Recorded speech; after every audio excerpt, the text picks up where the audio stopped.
Allez dire à ceux qui vous envoient que nous sommes ici par la volonté du peuple. Et nous n'en sortirons que par la force des baïonnettes. Bonjour à tous. Si je vous dis Révolution française, qu'est-ce qui vous vient tout de suite à l'esprit? Sauriez-vous me citer des lieux emblématiques en dehors de la Bastille ou du château? Épisode crucial dans l'histoire de notre démocratie. Nous avons tendance à oublier tout ce que nous devons à cette période. Je vais vous faire découvrir le Versailles et Paris révolutionnaire. Au fil des rues et des monuments, nous allons revivre les heures glorieuses et tragiques de notre histoire.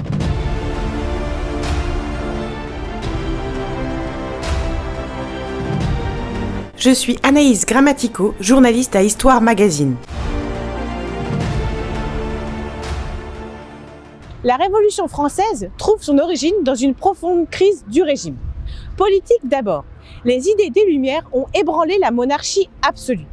Économique ensuite, le royaume est au bord de la faillite. Et enfin, social, la noblesse s'opposait aux réformes menaçant leurs privilèges, tandis que les paysans étaient excédés par les augmentations d'impôts. Le 5 mai 1789, Louis XVI n'a pas le choix pour éviter la banqueroute. Convoquer les États généraux regroupant la noblesse, le clergé et le tiers-État. Je me trouve dans l'enceinte de l'hôtel des Menus Plaisirs à Versailles. C'est dans cette cour que le roi ordonna le réaménagement d'une salle pour accueillir les 1200 députés venus de tout le royaume. Les attentes du tiers-État sont vite déçues par l'absence de changement dans les débats et le discours du roi. Le 17 juin 1789, plusieurs députés du tiers-État, de la noblesse et du clergé décident de se réunir non plus selon leur ordre ou leur région, mais pour représenter tous les Français. Des membres du clergé ont rejoint le tiers-État, sire. Ils déclarent représenter 96% de la nation et projettent de se constituer en Assemblée nationale.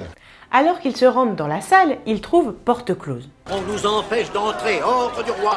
Louis XVI l'a fait fermer pour empêcher cette assemblée d'outrepasser son autorité.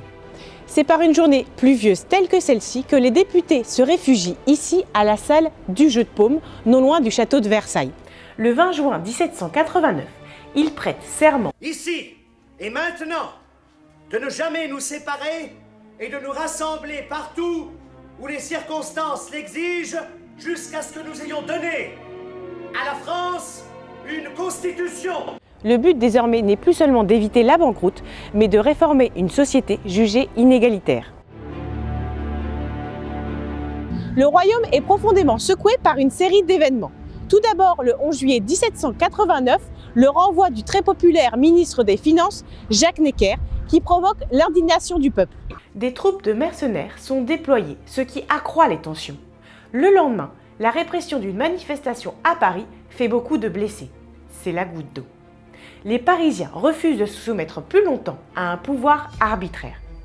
Ils s'en prennent au mur des fermiers généraux, une enceinte destinée à taxer les marchandises entrant dans la capitale. Le 13 juillet, 40 postes frontières sur 50 sont brûlés. La barrière d'enfer qui abrite aujourd'hui l'entrée des catacombes de Paris est l'un des postes frontières qui a survécu et qui est parvenu jusqu'à nous. 3 autres sont parvenus jusqu'à nous. La rotonde du parc Monceau, la rotonde de la Villette, place de la bataille de Stalingrad et la barrière du Trône, près de Nation. Le 14 juillet, le prix du pain atteint 80% du salaire. Les meneurs politiques dirigent le peuple vers les Invalides où se trouvent des fusils et des canons. Mais pas de poudre ni de munitions. La rumeur veut qu'il y en ait à la prison de la Bastille. Sur les quais de l'Arsenal, près de Bastille, se dressaient les douves de la prison. En effet, avant d'être une prison, la Bastille était une forteresse. Les pierres de la prison ont servi à bâtir les quais qui se trouvent juste derrière moi. C'est ici, le 14 juillet 1789, que le cortège vient réclamer des munitions au gouverneur de la prison, Bertrand de Launay. Celui-ci refuse catégoriquement de remettre des munitions et fait tirer sur la foule. Les sans-garde ne tiennent pas longtemps face à la foule en colère. Le gouverneur est tué, sa tête empalée sur une pique. L'échange entre le roi et le duc de la Rochefoucauld résume la situation. Sire, les Parisiens ont pris la Bastille. C'est une révolte. Non, sire. C'est une révolution. Je suis à présent dans le square Henri Galli dans le 4e arrondissement. Je suis devant l'une des anciennes tours de la Bastille appelée Tour de la Liberté, qui a été découverte lors des travaux du métro en 1899, puis reconstituée juste ici. La prise de la Bastille devient rapidement un symbole, le symbole de la lutte du peuple contre l'arbitraire du pouvoir royal. Pourquoi ? D'abord pour l'inégalité de traitement. Les riches étaient logés dans des cellules confortables avec domestiques, visites et leurs propres repas, tandis que les plus démunis étaient enfermés dans les culs de basse-fosse, des cachots insalubres au pied des tours. De plus, il suffisait de recevoir une lettre de cachet pour y être enfermé sans procès et sans explication. La prise de la Bastille n'a rien eu d'héroïque. En fait, ce jour-là, il ne restait plus que 7 prisonniers. L'administration royale rechignait de plus en plus à faire appel aux lettres de cachet. Il s'agissait de 4 faux monnayeurs, un jeune aristocrate embastillé par sa famille et 2 fous. Les premiers prisonniers s'enfuient, tandis que les 2 fous sont portés en triomphe par la foule sans vraiment savoir ce qui se passait. Enfin, un homme va exploiter la destruction de ce symbole. Pierre-François Pallois utilisa les pierres de la prison pour créer des souvenirs de la Bastille, des mini-répliques. Les pierres vont également servir à achever la construction du pont de la Concorde afin, disait-on, que le peuple pût continuellement fouler aux pieds l'antique forteresse.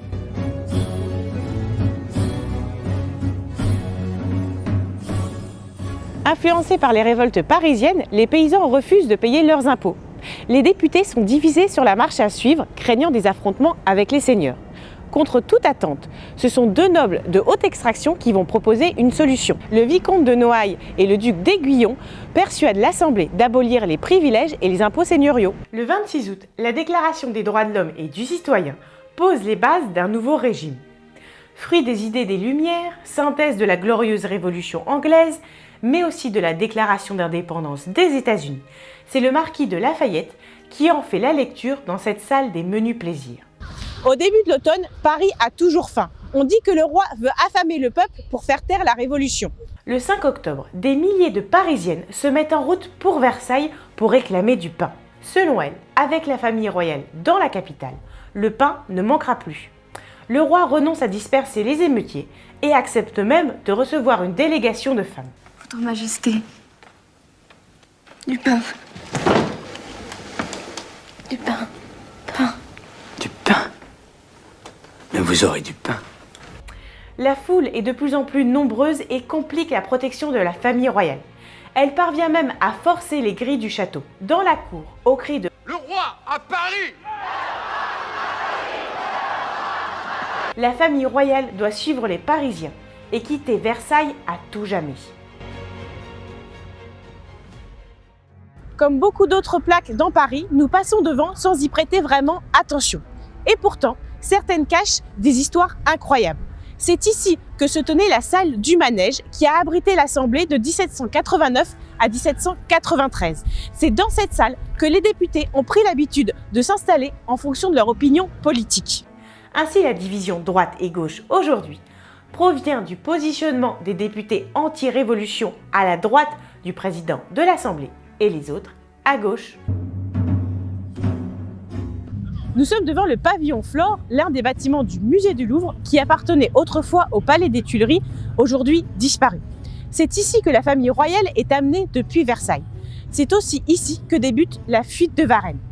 S'étant vu refuser le droit d'aller au château de Saint-Cloud, le roi décide de s'enfuir. La fuite est prévue le 20 juin 1791, mais rien ne se passe comme prévu. Le couple royal ne peut quitter le palais à l'heure prévue. C'est que nous attendons toujours la reine. On avait dit à droite en sortant ou à gauche? Je ne sais plus, madame. Puis la reine se perd dans les ruelles de Paris. Le convoi prend beaucoup de retard sur la route. Finalement, l'alerte est donnée au matin. Une troupe de hussards qui devait escorter la famille royale jusqu'à la frontière finit par se disperser, ne les voyant pas arriver. Le roi est finalement reconnu et arrêté à Varennes. La famille royale est ramenée à Paris, manu militari.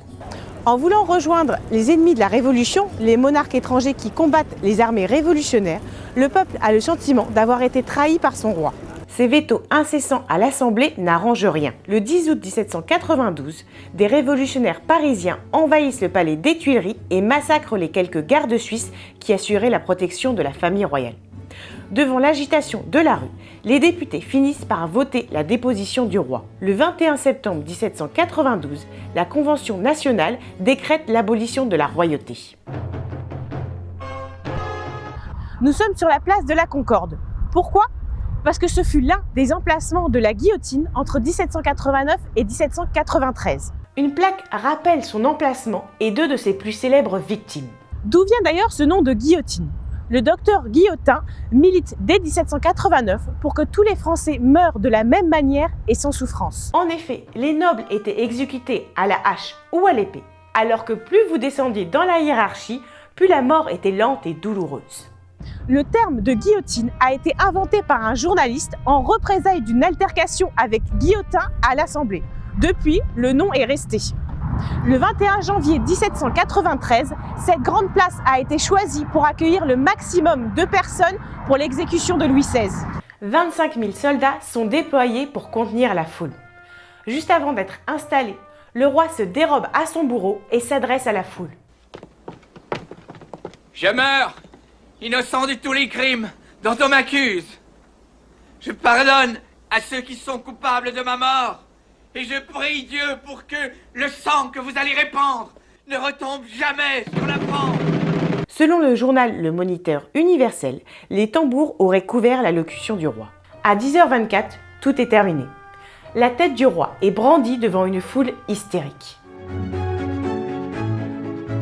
C'est dans l'actuel tribunal de Paris, sur l'île de la Cité, que siégeait le tribunal révolutionnaire. Il était composé de 5 juges, 12 jurés issus du bas peuple et d'un accusateur public. De 1793 à 1795, le tribunal révolutionnaire pouvait condamner toute personne suspectée de trahison envers la République ou la Révolution sur simple dénonciation.